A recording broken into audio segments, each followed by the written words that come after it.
Welcome to the Predictive Playbook. This is the NFL Preseason edition of the show. I'm going to be talking about the Indianapolis Colts going up against the Detroit Lions here in the final preseason dress rehearsal before the regular season starts.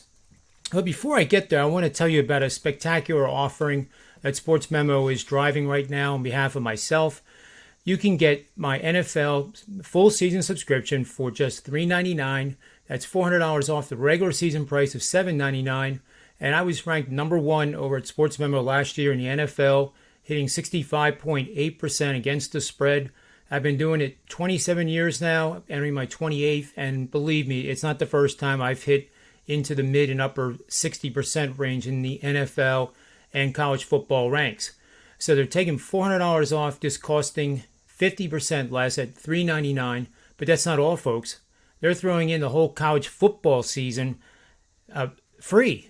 So it's $400 to get the NFL full season subscription and college football all wrapped into one bundle so you never miss a play that I release.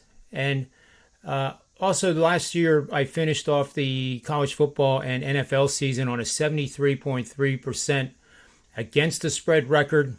It basically was the bowl games and the NFL playoffs, and 73.3% obviously is very good. So invest in yourself and have me start working for you tonight. And by the way, tonight I have a 5-unit top-rated game of the month going in Major League Baseball. It's a game that I obviously love quite a bit, and we'll step up on this wager to a 5% of the bankroll type of bet. And we'll also be watching it in-game as well. As many as you know from many of the shows I do, I love doing the in-game. It reminds me of my days on Wall Street when I was down in the crude oil pits and the bond pits and currencies, and you learn how to do that, and especially in the NBA, and I expect the NFL to be just exactly the same.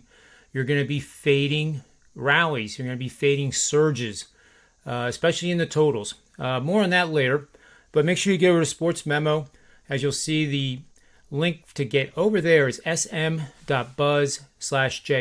and obviously JR stands for me. So we have the Indianapolis Colts going to Detroit, 7 o'clock start tomorrow night, Friday, August 27th, 2021. Two angles here. Play on road teams in a game line within 3 points on either side a pick, and the host is coming off an error-free game committing 0 turnovers. The road team is 23-5 for 82% winning bets the last 5 seasons. Second one, road teams after week 1 in the preseason that are undefeated have posted a 117-65 record with 2 pushes against the spread, good for 64.3% over the last 25 preseasons. From my predictive models, we're expecting the Colts defense to hold the Lions offense to fewer than 100 rushing yards. And when the Colts have done that, they are 16-2 against the number in preseason road games, holding an opponent to fewer than 100 rushing yards. And it stands to reason that Detroit announced earlier today that they are not playing any starters. Head coach of the Indianapolis Colts, Frank Reich, was informed of this, and he just recently, a few hours ago, announced that he too will not be playing any starters. So this is second units against second units, third units against third units. And obviously they have to trim the roster from 82 players down to 50 by Sunday night. I think it's Sunday night midnight, but whatever the case is, it sounds like these two coaches know who they're going to go with. And just some notes on what's going on here in the Colts end of things. There's good news with Carson Wentz. And Carson Wentz has taken practice now on since Monday when he came back, and it's been full force. He's done 7-on-7 drills. He hasn't done any team drill work, but that would make sense, wouldn't it? I don't want to get him hurt again. So 7-on-7 drills, and he was 23 out of 30 in those drills, and I believe he had 2 interceptions. So coming back, not showing too much rust either. But I do think he's going to be the starting quarterback in week 1 of the regular season for the Colts. It certainly is gearing up for that. So, the players that will be starting for the Colts that did not have one snap in the preseason, of course, is Carson Wentz, the left guard on the offensive line, Quentin Nelson, center Ryan Kelly, wideout T.Y. Hilton, linebacker Darius Leonard, running back Jonathan Taylor, defensive ends Taquan Lewis and Kimoko Ture, tight end Jack Doyle, and cornerback Xavier Rhodes. And all-pro defensive tackle DeForest Buckner, who is just a tremendous athlete, was on the field for 3 snaps against Minnesota.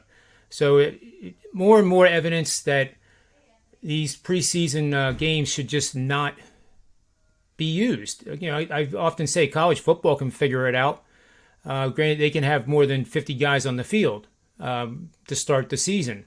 However, in the pro ranks, if you're not playing your starters and you're only doing the 7-on-7 drills, even when these teams have practices against other teams, like I believe this week the Colts were going having practice against Carolina Panthers, or they did the previous week, whatever the case is, then maybe that's enough to determine who's going to start week 1.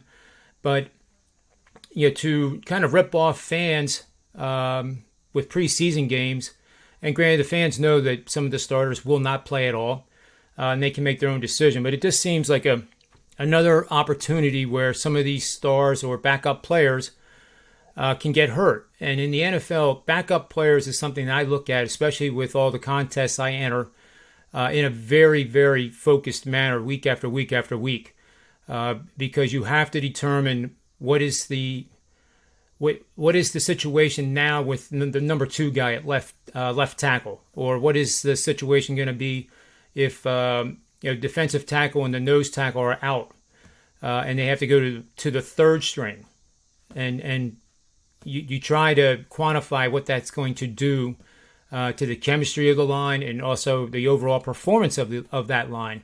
So it becomes very, very important with these backups. So if they're playing backups here in the final game, and one of them gets hurt, it could be like a serious problem down the road, because the NFL has a very long list of injuries when you get into the second half of the season, and it's a violent sport. We all get it, but no team really goes unscathed, and the ones that do actually are the ones that end up a lot of times in the Super Bowl. So keep that in mind as well. Also, I wanted to mention that a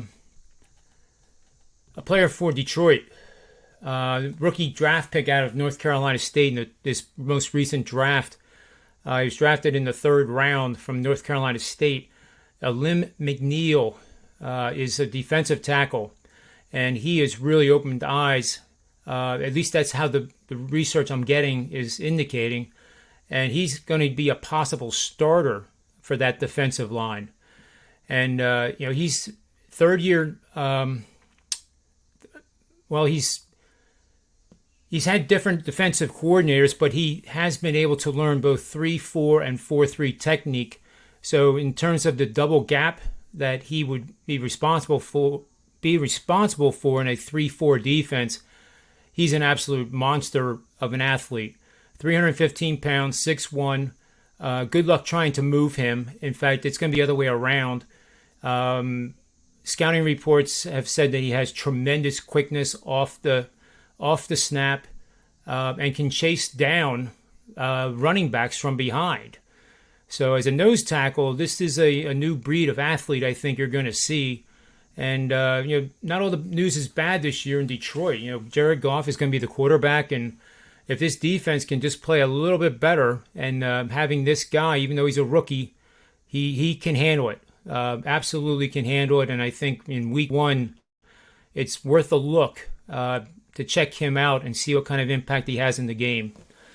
So I guess that'll pretty much do it for this show. Again, I want you to get over to sportsmemo.com and sign up for the NFL. Do yourself a favor. I promise you will not regret it for 1 minute. It should be a great season. You'll also get my plays for the contest, which is 5 NFL picks, by signing up, and that's always exciting. People have seemed to love that over the years, and that's about it. So I hope you get over there. Look forward to seeing you at Manny's Pub later this afternoon, about 45 minutes at 4 o'clock Eastern Standard Time. And on behalf of myself, Sportsmemo.com, wagertalk.com, and these Predictive Playbook shows. May all the wins be yours. And thanks very much for listening in.